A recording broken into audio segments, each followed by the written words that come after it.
think she's probably coming up. There we go. Dr. Sandra Weintraub. Is that how you pronounce your last name? Did I get it right? It is. Oh, well, we're so happy to have you.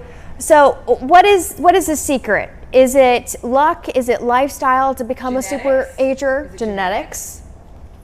Okay, you cannot become a super-ager because part of it is genetic, part of it is what you get in your brain, what you inherit, its molecules, and part of it is also lifestyle. So superager is a term that we actually invented at Northwestern because we were interested in trying to find a group of people who were over age 80 and who had memory function like younger people. We all know those people. They're in our lives. People like, I like to think of Queen Elizabeth and Tina Turner, who are really sharp until the very end. So we defined superager.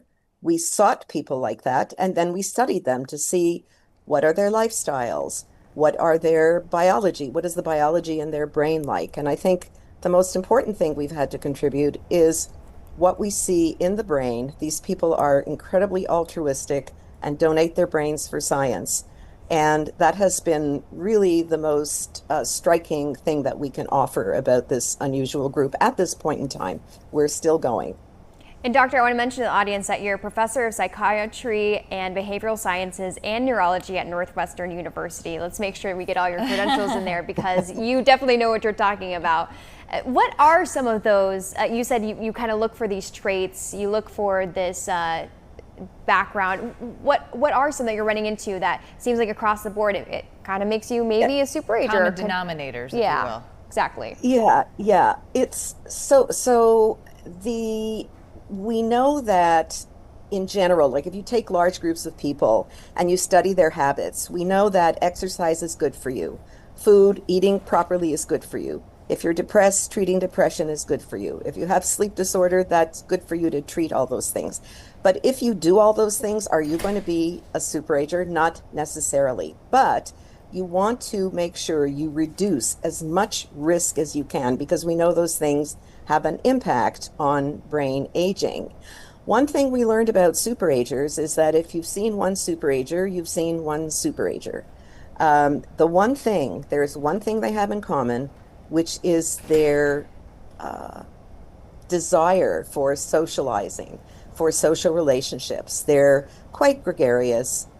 They really value interpersonal relations, but that's really the only thing. There doesn't seem to be a special diet or any kind of regimen that they all follow. Do superagers seek out other superagers?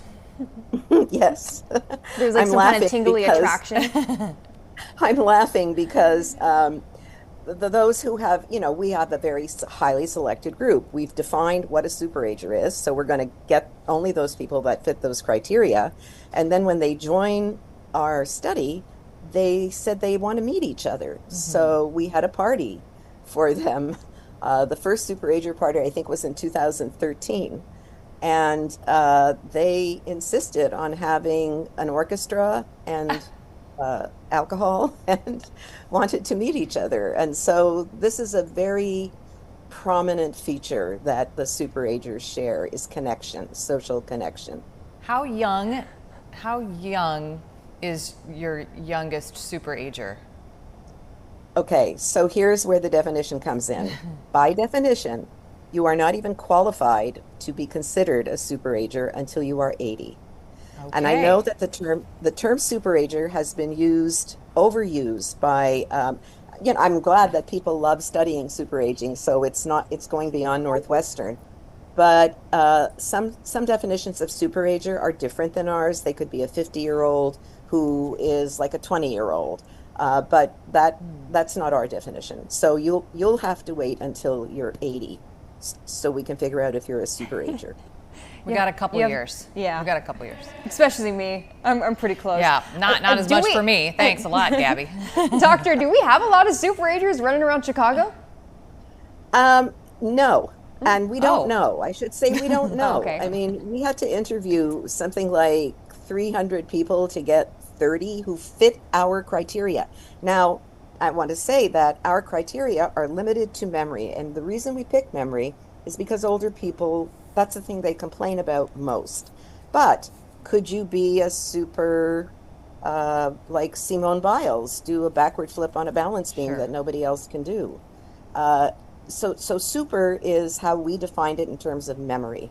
But I'm sure there are a lot of older people in Chicago, Illinois, all across the country who maintain some superness in something beyond the age of 80. I want to know if there's a, I'm 39. Is there is there something you can ask me or a test that you can figure out if I'm going to be a superager? Or do I want to know? Maybe I don't want to know. No, Oh, there okay. is absolutely not. Um, but you bring up a very interesting point about tests. I'm a neuropsychologist, so what I do for a living, or partly, I'm a clinician, and I evaluate people who are experiencing cognitive decline. And so we have tests that when you feel you are having a problem, you can come and be tested. We can determine, are you normal for your age? Are you normal for somebody, for you specifically, because we know that maybe in the past you were above normal. Are you still above normal? These tests are not done typically until somebody is starting to experience symptoms, but we are trying to convince people that when you get into your 50s, which is where those so-called age-related changes start taking place, that you get a baseline. We don't know what you were like. You know, if you come into my office and you have a heart attack, we know what your heart was like because you've been to the doctor. But if you come to my office and you say, I'm losing my memory, I don't know what you were like when you were at your very best. So we need to pay more attention to cognitive health, to brain health, and to establish metrics that can be used for early identification. It's not, you can't accept that, oh, they're forgetful, they're just getting older. That's not true.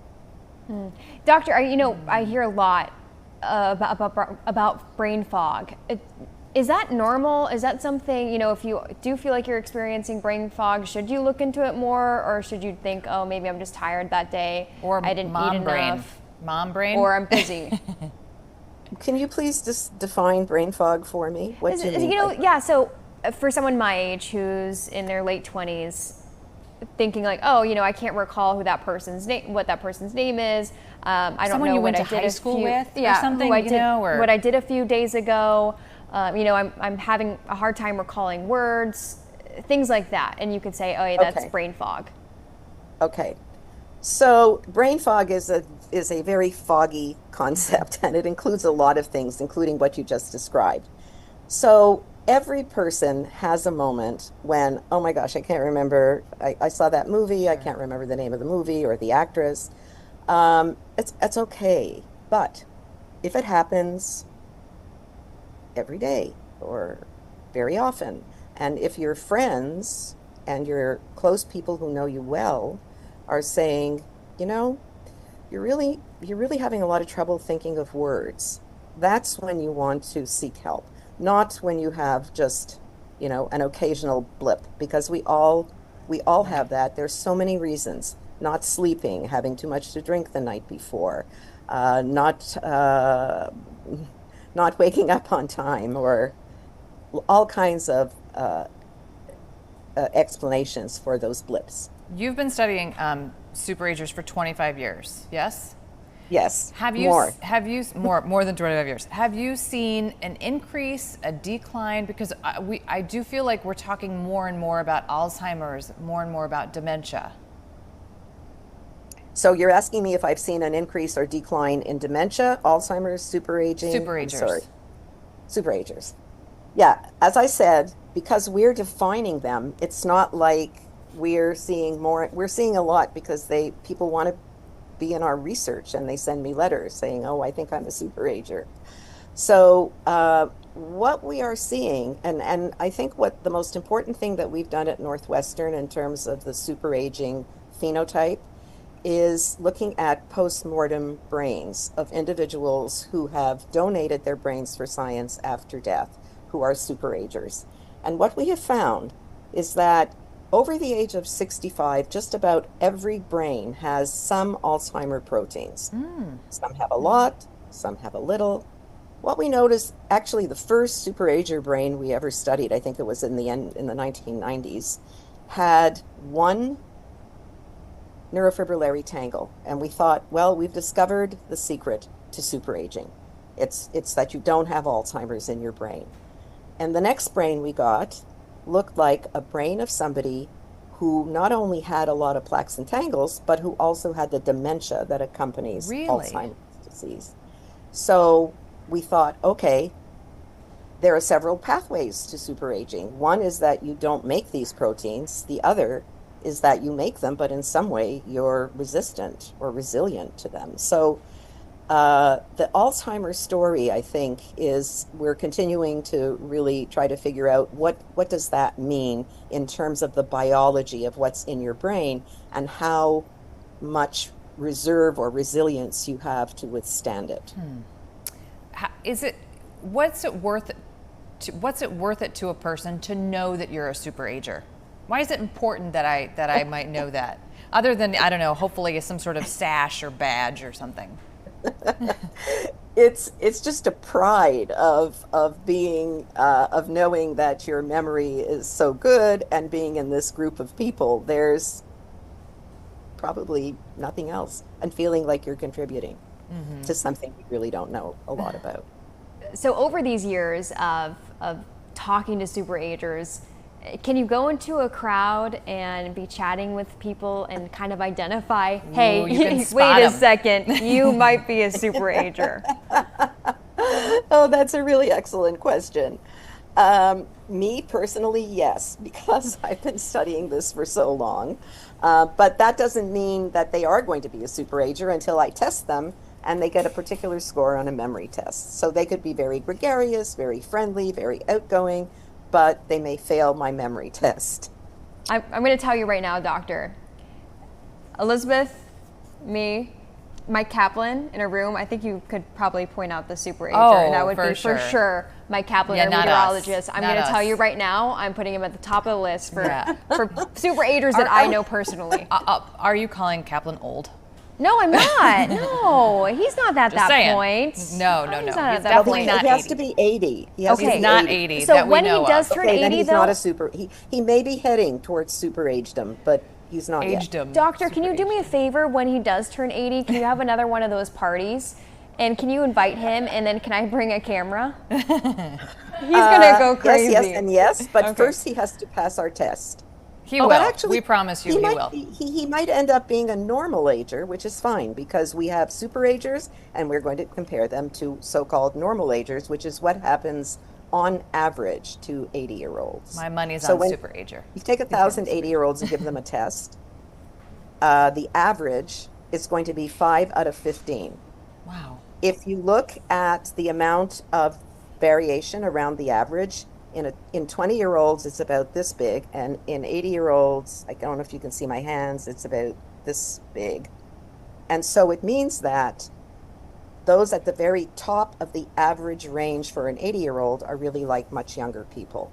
So if Mike meets that criterion, then he's a superager. But if not, he's a normal ager. He's a superager in our book, doctor. We appreciate That's your time wonderful. so much. What an interesting conversation. What an interesting line of work. It's very impressive. Thank you so much. Thank you for having me. And we are at Northwestern very excited about this work. And I think we're going to hear a lot more about it. And I think a lot of more people are going to know about these superagers coming out. Very cool. I hope to be one. I'm going to try to train my brain. We'll see Do about me. everything you can to reduce your risk. That's a good place to start. Okay. Yes. Thank you so much for joining us. We really appreciate your time. You're very welcome. Thank you. Okay, have a good Bye-bye. day.